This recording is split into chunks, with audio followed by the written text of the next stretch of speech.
is happening, dudes and dudettes? It is your man with the plan, Davie Rockit. My voice is a little bit shot, not because of the same reasons as last year's Rockville, but typically when you finish a big music festival, you catch a lot of little airborne pathogens because you got to think.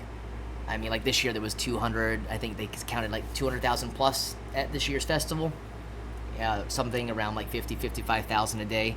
So yeah, you're exposed to a lot of airborne screaming, a lot of pathogens and stuff. So my throat's been a little raspy, but it's back now. Anyway, so 2024. Welcome to Rockville. Where do you even begin? Wow. So this was my 7th Rockville experience, as I said in the past video. I did 4 Jacksonvilles. This would be my 3rd Daytona, and also my 3rd camping experience. My first VIP experience at Daytona. So I've been through different levels of the Rockville experience, but hands down, without question, best Rockville experience ever so far. While blazing, while significantly hot, like that sun was beating people into submission. However, with the proper pacing and the proper hydration and the proper self-care, you could get through it to where like storms and stuff will actually, knock out performances and cause delays and cause evacuations, and we had none of that. The closest thing we had to that was, I believe Tuesday morning they had a storm approaching, and they delayed doors to about, I think it was like 30 minutes, and that was it. That was the last we got of that. But what an incredible experience. They made a lot of adjustments. They added a 5th stage. I know a lot of people are kind of up in the air about 5 stages because they're like, oh, it makes me miss bands. I tell you what, as a short guy, as a 5'3" guy, I love 5 stages because it separates, it thins out the crowd because people are going to 5 different stages and moving around a lot. So it opens each stage and allows me to get a good view. I really, at no given time, really had an issue just moving right up to a stage and being able to actually get a good view of each stage and see each performance. And I loved it. And on top of that, the double stage of Inferno and Vertigo, or Vortex, being, opposite ends of the area facing each other was great. Because if you just happen to like the spread of bands on those 2 stages, you just bounce. You could just catch band after band after band. I'd say the only minimal downfall was Garage. Garage is way on the opposite end of the place, and it had a lot of the heavy hitters I wanted to see. And it's a big old dirt pit. So you're in there, there's like pits going on, and crowd surfing and jumping, and, typical metal show shenanigans. But that dirt picks up, and you start breathing it in, and it really irritates your sinuses. Big thing this year, they added AstroTurf to the Vortex and Inferno stage. No longer standing on magma hot asphalt. Now you had this nice, comfy AstroTurf grass to stand on, and in between bands, a nice little place to kind of just, squat down and rest your legs for a little bit. It was very nice. I would really like to see them add the AstroTurf to that garage stage to try to prevent the dirt cloud a little bit, because that dirt cloud was pretty rough. They did a great job, really trying to keep people hydrated. They brought out like the Daytona Speedway water hoses and were spraying people down. There was a lot of people dropping from heat injuries. It was hot. I did something a little different for this year. Now, I've always been kind of into physical fitness, like working out, and pretty decent nutrition and intake. But for like 2 months up until this festival, it was in May, and I started back in March, I started increasing my workout regimen. I do it all outside in a shed. So I was slowly climatizing myself to the increasing Florida heat while, being outside and working out and moving stuff. I changed my diet to be a little more strict. I was doing more like omega-3s and fishes and, whole chickens and rices and steamed vegetables. and force hydrating a lot, and it fucking paid off. All right, I did all 4.5 days. I was going from stage to stage to stage. I was jumping around. I was getting in the crowd. And while painful, especially by like day 3 and definitely by day 4, I mean, your legs are shot, your knees are shot, you know, you're dehydrated at that point. But I went right through. I very seldomly had to return to camp. I pretty much would go in at opening, truck through it, maybe come back for like a lunch break, go back in and truck through. And it was a great experience. I think I believe it was like 41 or 42 total live sets without even having to cut most of them short. It was a great experience. So this year, we did the pretty much the same group. It was myself, my brother Chris, his wife Rachel, their daughter Cypress, her friend Josie, and all of our mutual friend Sabrina, with the inclusion of their friend Travis, who came in from out of state, making up the main campground. We also got visited by Kim and Zach. They did their first camping. I believe they did Turn 4 Orange Lot, I believe, to where we did the blue RV lot thing again, only this year we rented an RV. It all went really smooth. We prepped, we planned very well. This is the first year that I really took over the reins of the finances. I did the blue lot, the early access, the RV, threw in for Sam's, got the different components and stuff, and I was able to pull it off. Little tight, little at times, but overall, I think it went really well. We communicated at the end, and everybody kind of did their part, and I think it went really smoothly. You know, absolutely no drama, no heated anythings, no fights, nothing. Just 4.5 days of all of us just getting along and fucking going, rocking out. So, big difference about this year, right, is I had this flesh vest and hat custom made. Not really custom made, it's already on the site, but they custom fit it to you, to your size, from the horrordome.com, and it was a smash. Let's go up here. Let's take a gander at this vest, right? So, as you can see right here, you know, I put my sunglasses up here, hanging on my little nose. It's made out of, stitching and flesh. It's got faces and ears and stuff. This is a mutual friend of my friend April. She was working as a bartender, so she sent me a message saying, hey, you should go say what's up to her, and I did. Right over past her, though, it's my favorite little beverage area, the Black and Whiskey Bar, where you can get a black and lemonade, and then the next one over was the new blackened adult burger meal, and they were delicious. This was actually pre-show. This is me looking like a grubby serial killer with all my flesh faces, and Sabrina over here killing it, looking fucking good as usual. So, quite almost literally a Beauty and the Beast moment right here. This was such a cool experience. So at the pre-show, because you got the 4 days, you got Thursday, Friday, Saturday, Sunday of the festival. For campers and other people that get tickets, you got a pre-show. You come in Wednesday early morning, get all set up. By that night, by about 7, they let you into, it's like a quarter of the festival, a quarter section of the festival, and they have some bands that play. Last year was great. We had Hatebreed headlining. This year wasn't really great for pre-show. It was Flaw, New Year's Day, Saliva, and Hinder. I did watch Flaw, I did watch New Year's Day, and I was actually very surprised that New Year's Day did a cover of Pantera's fucking Hostile. That was choice. I did not stay for Saliva or Hinder because I didn't care. So I just went back to the campsite and ate some, slow roasted stew. But coming into the pre-show, I ran into these guys. It's a husband and wife duo, View from the Cheap Seats. I've been watching them for years, their YouTube. And they go to all these Florida events and these Florida festivals. He's a real tall guy, and he gets really good recordings of the whole day, and it allows you to kind of watch and see what happened over the different festivals and different activities. But they flagged me down, and we're talking about my vest and everything, so they put me on their Welcome to Rockville 2024 Day Zero camping experience. should go check that video out. You can see me in there in all my glory. These couple other shots. A lot of people just kind of caught me in different areas. This is me and Zack Attack up here watching. I believe it's Afterlife. This seems like this is probably Afterlife here. Not fully sure what's going on at this point. Got 2 bands in.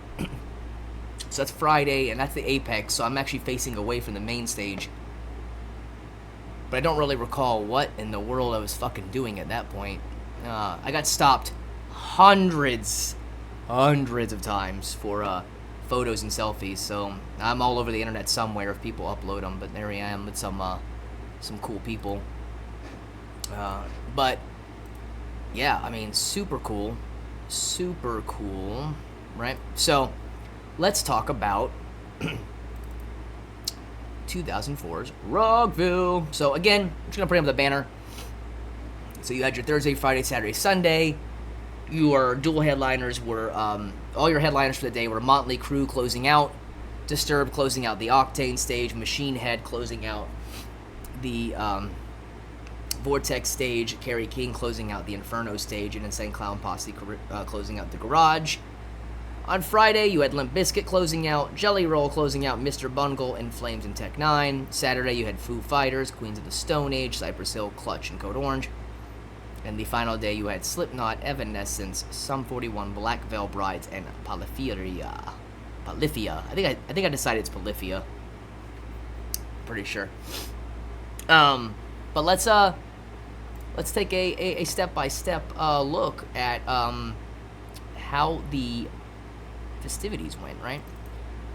So, like I said, there's a pre-show. Then, we all got up and, as a group did our own little thing. The girls usually stayed in a little longer at the campsite because they would do their whole get-up and their makeup and everything. I generally went pretty much right in each time with Chris and Travis. And then, honestly, I split from the group quite a bit because it was a very specific lineup of artists that I was going to see this year. I wasn't going to do past years where it was like, oh, let me catch a couple songs here. Okay, I'm gone. Let me catch a couple songs here. I'm done. All right, let me go back to campsite. I really didn't want to spend any time at the campsite. I wanted to take this in. I wanted to experience this music, and I did. I did a really good job. But anyway, so doors open, right? I came in. I went straight to Fuming Mouth right here, which got a little thing right here. Check this guy out. Yeah, look at that. Fuming Mouth. They were a great death metal band with some clean singing in there. I was like, okay, very cool. Very cool to hear death metal with some clean singing in there. It's a great way to start the entire festival with some just death metal. It was super cool. And then, like I said, depending on how you set up your schedule, you had Inferno and Vortex, and you could actually bounce around. And that's really what I did a lot this day specifically. So I finished Fuming Mouth. I was with Chris and Travis. Then we just turned around, went right over to Body Snatcher. Great deathcore band. They killed it. It was great.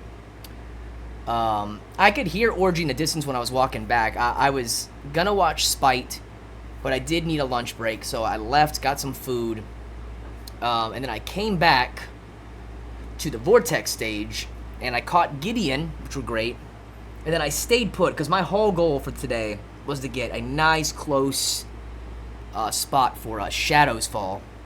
I love Shadows Fall. Last time I saw them, I believe, was either Ozfest. I can't remember if it was 2003 or 2005. I want to say 2003, but they were on the side stage. So I watched Gideon, and then I got the rail for Stabbing Westward, who was really cool. It was really cool to see Stabbing Westward because they've been a pinnacle artist for like a lot of the movies that you remember growing up. Like they were like that, industrial metal band they were on the Crow soundtrack, the Craft soundtrack, Darkman, I think. I don't know, they were on quite a few. So you would hear their songs and be like, oh yeah, I remember that from that movie. Anyway, so I stayed put, got up to Shadows Fall. By this point, the heat was ridiculous. You gotta understand that the heat was not only blaring, but my custom hat and vest were like straight latex. It was just melting, but I kept my composure. I paced myself through it, and I did it. I made it through. I was gonna try to catch Soulfly, but I had to break away, and only was able to catch like the intro, and then I had to move around. But then I jumped up. I came back in for August Burns Red. We were back as a group for August Burns Red. And it was actually funny. As we were leaving, Sabrina noticed Holly. She was a friend that was in a social circle that kind of mixed with our social circle back in like 2008. And so we got all reacquainted and stuff, and that was cool. I actually made my way to the main stage at this point. I left from here to try to get a good spot for Judas Priest. The rest of the group, I believe, went over to Insane Clown Posse, which, you know, fine. I'm not really an ICP fan. I think they're entertaining, but I definitely was going to watch Judas Priest, who, great. Judas Priest was super good. And actually, I forgot to bring this up. Here's my Shadows Fall picture. Look at that. Yeah. See, I was right here. Like, this was the rail right down here. I was right up against it. Trying not to get whipped by Brian Flair's massive dreadlocks. So I watched Judas Priest.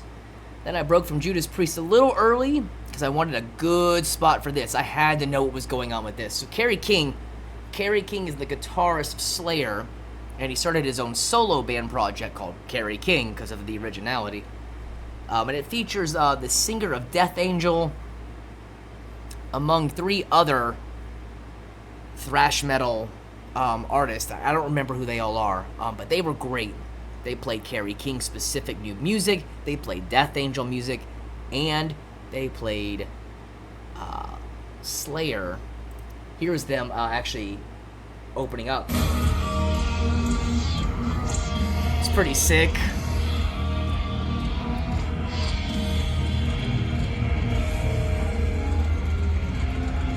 Got the inverted crosses and the double K's for Kerry King. Awesome shit, man. It was so intense. Yeah.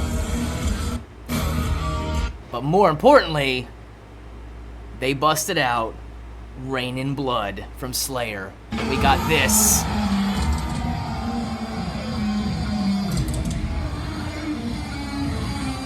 Watch this pit just engulf me.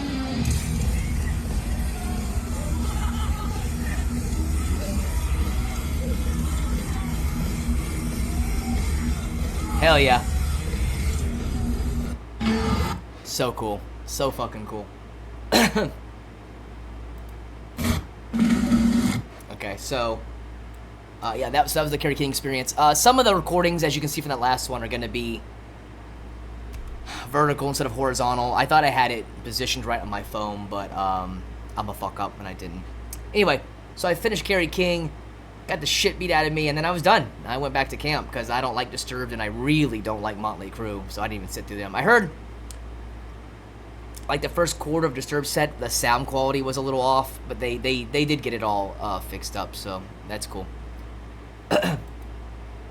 So we go into Friday, so set up to the next day. There was a little wager going around between Sabrina and Chris on Sabrina not being there to see Alien Ant Farm because it takes them forever to get ready in the morning, and Chris being like, I'm gonna go see Alien Ant Farm.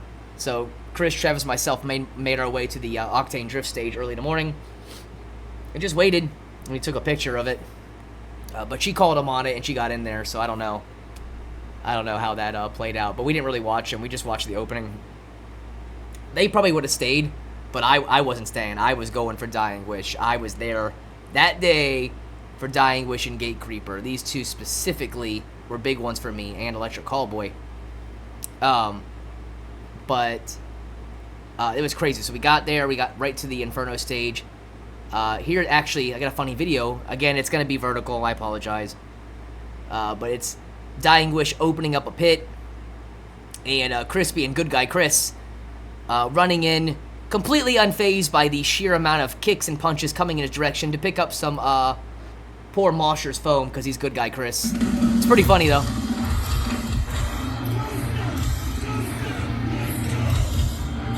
There's Chris right there. His bucket hat. There they go, dropping kicks and punches. There's that foam. And he just walks right out. Like, here you go, Mosher. Take your phone back, bitch. Unfazed.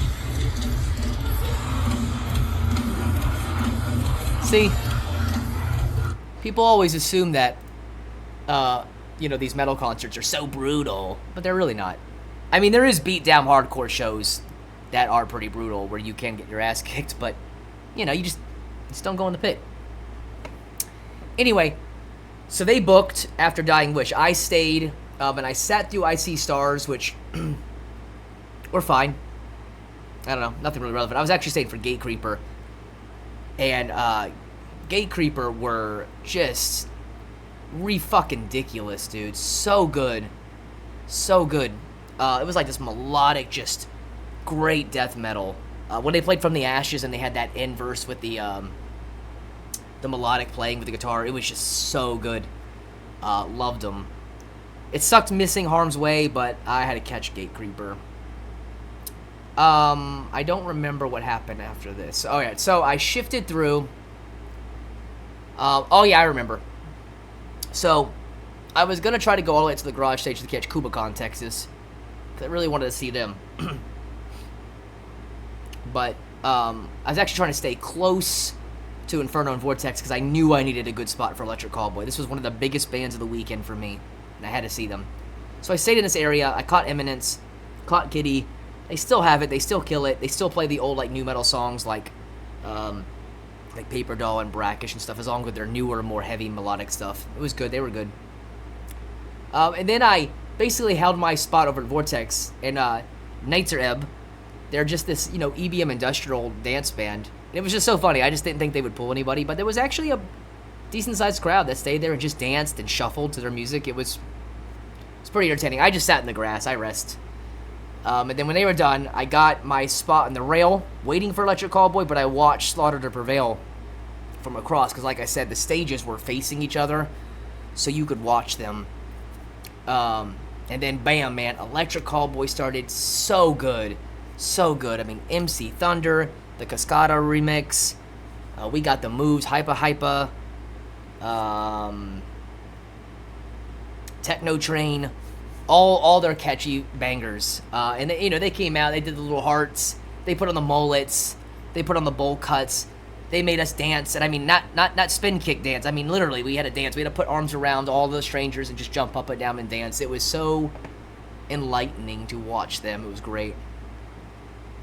So what happened here this day was actually kind of interesting, is they shifted some. So they actually shifted Tech down and moved. They switched these two. So they put Amity Affliction up here and Tech 9 right here, allowing them to do their sets together. And the reason is, like, a week prior to Rockville, Ronnie Radke of Falling in Reverse released a song called Ronald, and it featured Alex Terrible of Slaughter Prevail and Tech 9.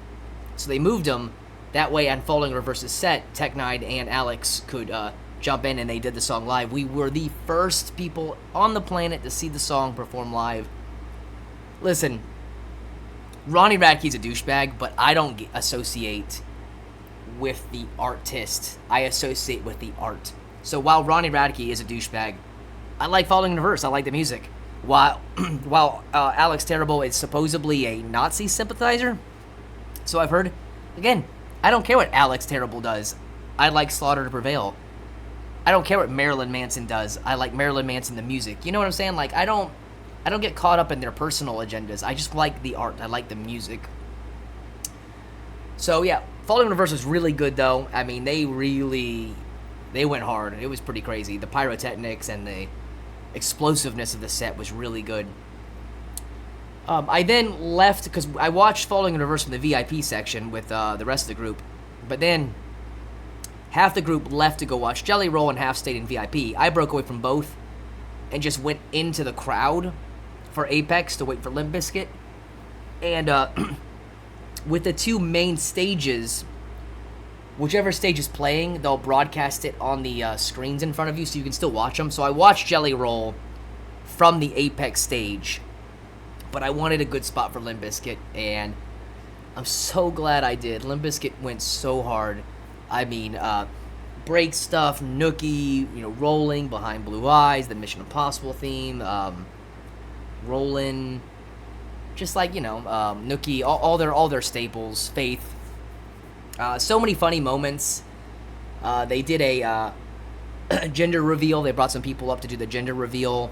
He brought a bunch of kids up there to do break stuff. Both Riff Raff and Jelly Roll showed up to help sing with him. Who I actually got to meet later. I get to meet actually DJ Lethal and Riff Raff later because of my vest. But yeah, I stayed way after Limp Bizkit. Limp Bizkit went off and I stayed in the festival to participate in this trash cleanup thing. You're supposed to get a prize. The prize was a bandana, so not that fun. But yeah, super cool experience. So we then went into day 3. This was a lighter day for me. I didn't really have as much to do today, which was great. I really needed kind of that breather day. So we all got up. Again, Chris, me, and Travis, we went right in. Chris suggested going to watch Hotbox. They were cool. Kind of a new metal, rap metal kind of artist. The leads, they were like bakalavas, and kind of had like that early Hollywood undead gangster sound to them.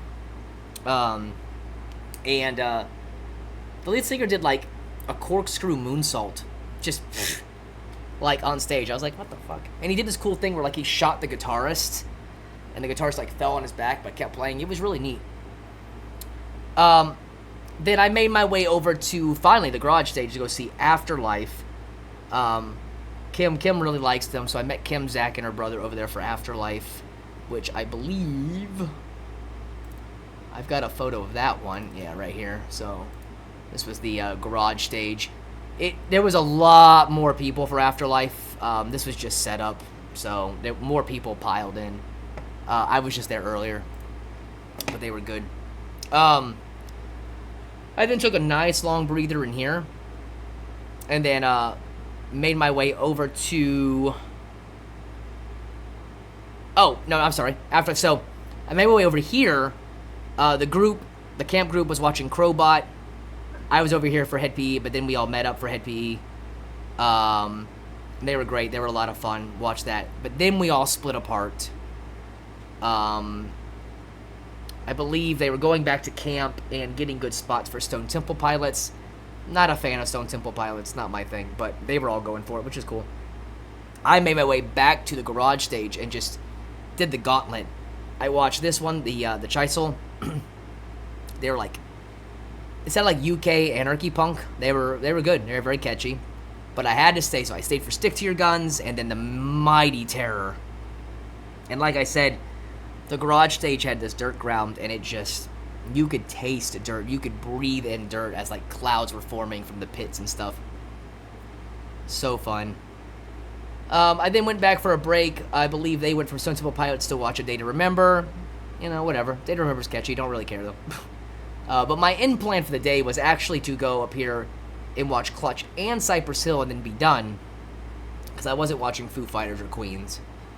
I was really tired, but I stomached it up. I was like, nah, man, let's go. So I left the campsite. I went and ended my day on Clutch. Always put on a good show. They're not a heavy band. They're like a jam band. They're just a nice, good, let me end my day, let me chill kind of band,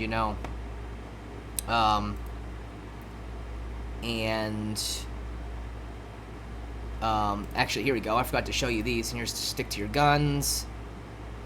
And here's Terror. So sick. But I saw Clutch and then I was done. I was going to stay for Cypress Hill, but I was really fucking tired at that point because I had really been pushing myself. And then, which brings us to the last day, Sunday. And I was really going in feeling like, man, I think I'm going to go light. And I said, fuck that. I said, fuck it. I do that every year. Start burning out. But I was like, nah, last day, buddy. Last day, let's go. So I pushed through it. So we went in. Chris wanted to watch Kill the Robot. They were cool. It was a cool band. I don't remember too much about them, but they were entertaining.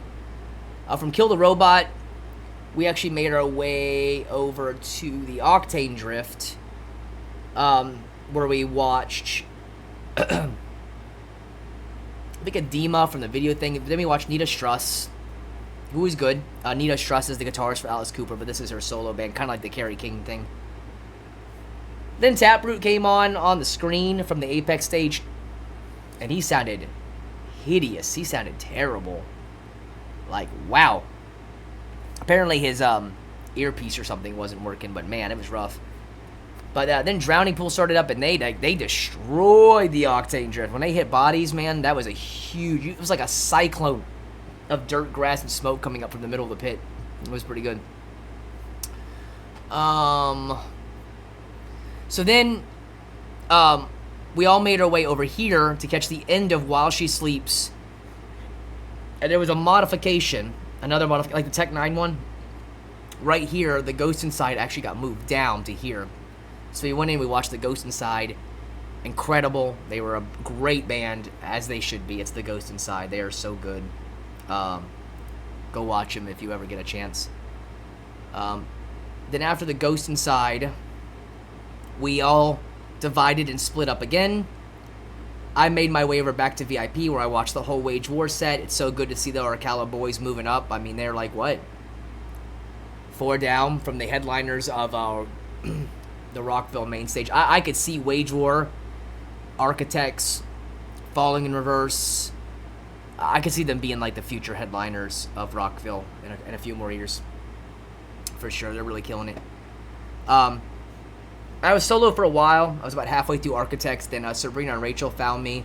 And then from halfway through Architects, we actually head out back to Octane Drift to watch Bad Omens. Killed it, man. It was actually so cool. We watched all Bad Omens, and on the last Bad Omens song, I left because I wanted to head to the Vortex stage to get a good Sum 41 spot. And on my way out, man, I was just hitting high fives out of high fives out of high fives. It was like a high 25s. Bop, bop, bop, bop, bop. It was cool. Got back to Vortex, caught the end of Atreyu, and then stayed put.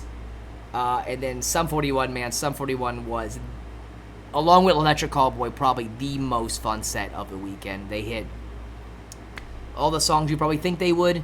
Like the Hell song and everything. But they also did a cover of Queen's We Will Rock You. They had pyro, they had fire, they had confetti. It was a lot of fun. So from Sum 41, I actually met back up with Sabrina. Sabrina somehow found me in that crowd because it was a big crowd, but she found me. Then from Sum 41, we made our way out to VIP to watch Slipknot.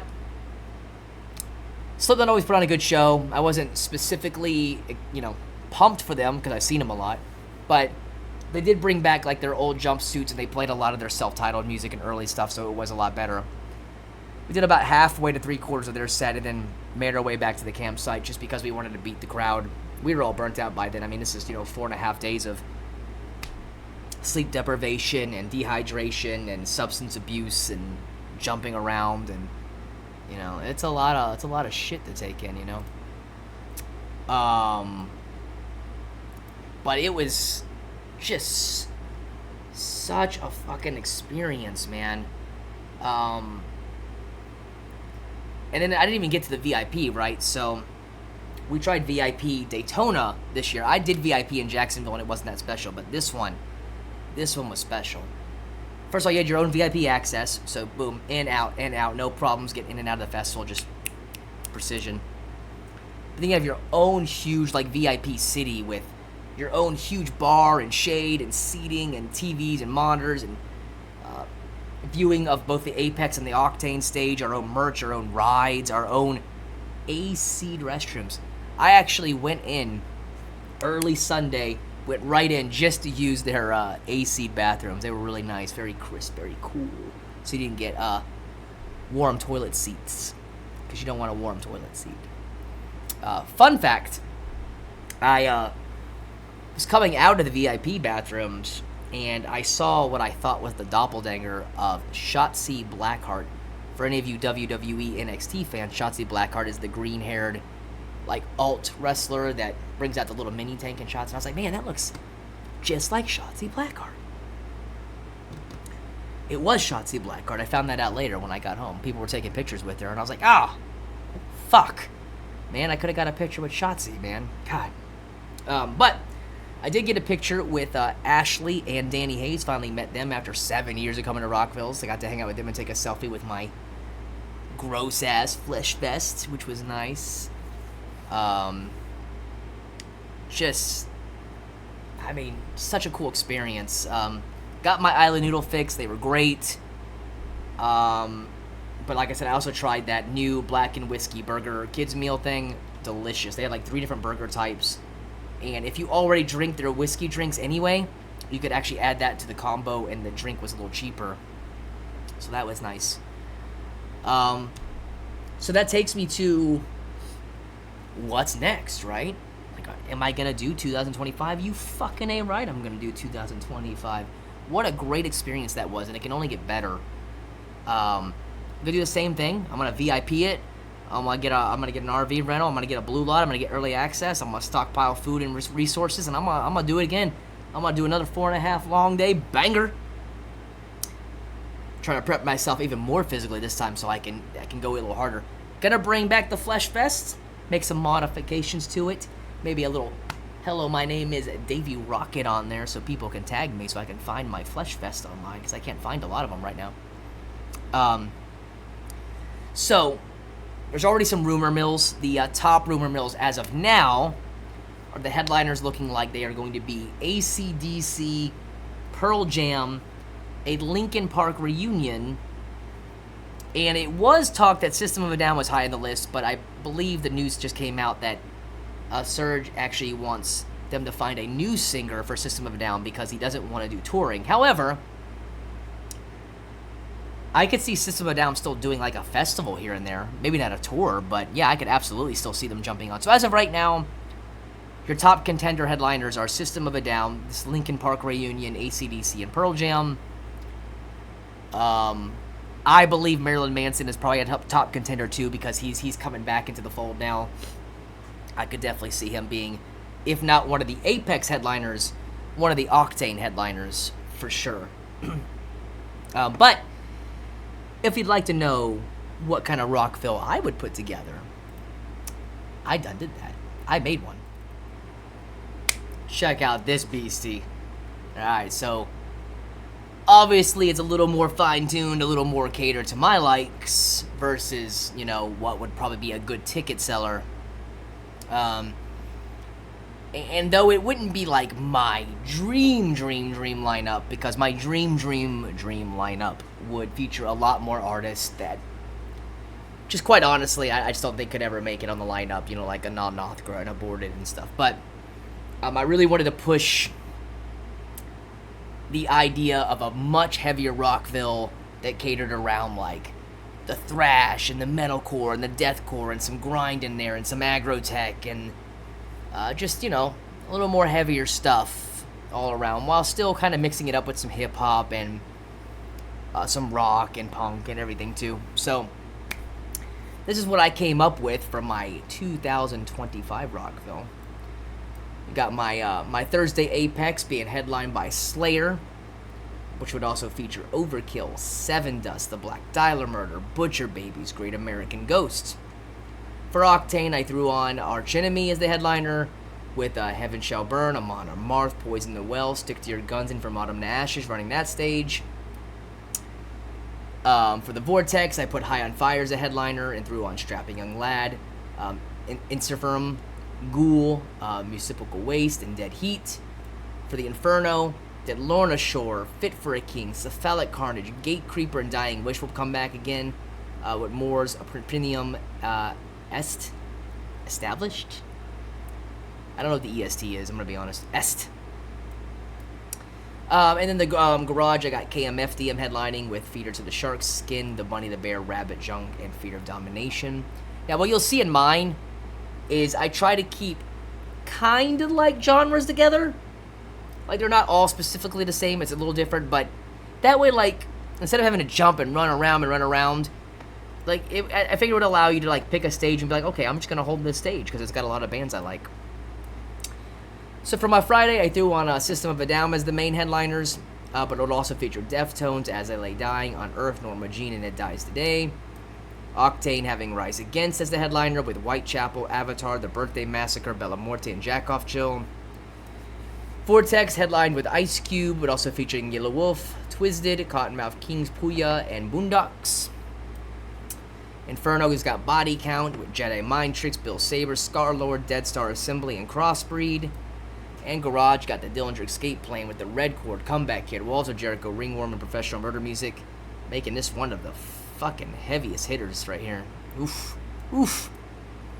Saturday, I got to get my boys a Misfits. I'm so tired of DWP festivals getting Misfits, and we don't. We need Misfits. But also having Lamb of God, Parkway Drive. Decided to do a Hotbox and Afterlife, throw them up on the main stage. You know, they did good this year. Let's get them a good bump with Boba Flex. Marilyn Manson closing out Octane with Incubus and Nothing More, also featuring Static X, El Nino, and Dope. Got a nice, good little kind of rock new metal thing going here. Killswitch Engage closing out Vortex with the Soilworks. Shadows Fall coming back. Chimera, All Shall Perish, and Watch Them Die. Great stage. Put on Paleface Swiss for the Inferno with E-Town Concrete, Full Blown Chaos, Ringworm, Darkest Hour, and Closer to Kin. Definitely gonna get some kicks and punches to your grill space if you won't watch that pit. Had to do a more industrial Agrotech style stage with Combat Christ featuring Suicide Commando, Cyclone 9, Rave the Requiem, Snake River Conspiracy, and Genitorturers. And then closing out Sunday from my festival would be Iron Maiden, Mastodon, Mono Inc., Dire and Grey, Lord of the Lost, Ramada Raid, Ghost, Creator, Elevolti, Cold Chamber, Aesthetic Perfection, Primer 55, Hatebreed, Testament, The Haunted, Sister Sin, Lionheart, Goat Horror, Boy Sets Fire, Electric Cowboy Will Return, Bane, Ignite, King 810, Unity Texas, Pig Destroyer, Converge, Death Before Dishonor, Winds of Plague, 100 Demons, and Bane FM. And I tried to, like, even though I tried to keep it heavy, I wanted to try to still get a lot of stuff. I mean, you got Grind, like Pig Destroyer, and Syphilic Carnage. You got Deathcore with, like, Lorna Shore. You know, you got rap and hip-hop with Ice Cube, Yellow Wolf, Cottonmouth Kings, Boondocks, Jedi Mind Tricks. You got that kind of grime, like Bill Saber and Scarlord. You got,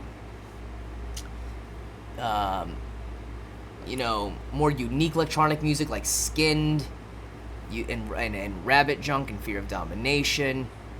You got those really heavy hitters like Pig Destroyer, Converge, Dillinger, Red Chord. You got that positive hardcore with Comeback Kid, Bane, Ignite.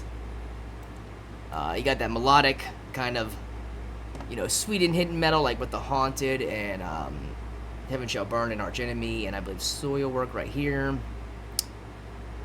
I think these are great heavy hitters. You know, you got some thrash, some like fucking new metal, some old school punk, and just old school metal. Some, you know, also thrash for Overkill and Creator and Testament. You know, just some rock bands too. You got Nothing More. You got Incubus. You got Manson. You know, Rise Against. So yeah, I would love to see a lineup like this. So DWP, if you want me to make you a great lineup, I made one for you. But yeah, so that concludes my 2024 Welcome to Rockville review. It was a lot of fun. If you have not been to a Welcome to Rockville, if like the idea of a big music festival or the money, whatever, intimidates you, or the dangers, I mean, you really just gotta go, man. There's no dangers. The finances can be kind of mitigated if you go with a group and cut costs together. And yeah, okay, there's a large crowd. As somebody who has PTSD, as somebody who stays inside and is very introverted and antisocial, it's fine because you have the campsite, you have the RV spot. So like, if you start feeling overstimulated or anxious, you just make your way back out and go back to the campsite and just chill and just relax, you know. And like I said, Rockville is just such a lawless, it's like its own lawless city, you know. You can do drugs, you know, you can drink, you can party, you can just have fun. You just gotta be respectful. As long as everybody respects each other, you know, it always goes very well. Usually roughly around the August time frame, we're gonna get the dates for the 2025 edition of Rockville, which allows you to go ahead and reserve transportation, flights, hotels, RVs, etc., etc. Usually about September time frame, you will actually get the early access pass, early access to passes and camping. Again, if you're gonna go, jump on it right then. You're gonna get them at the cheapest price they're available for, and you get to start a 10-month layaway. It's not that bad. Like my total cost for early access, Blue Lot RV, and my VIP ticket was $1,800, but it's broke down by 10 months. So it was $180 a month. It's really not that big of a deal. And then around the late November, early December, we will see the 2025 lineup drop. I would suggest not waiting to the lineup drop to get tickets if you want to go, because you're just going to be paying more for something you could have paid less for. But have at it. Anyway, I'm Davie Rockit. That was my review, and I will catch you on the other side. Rock it out.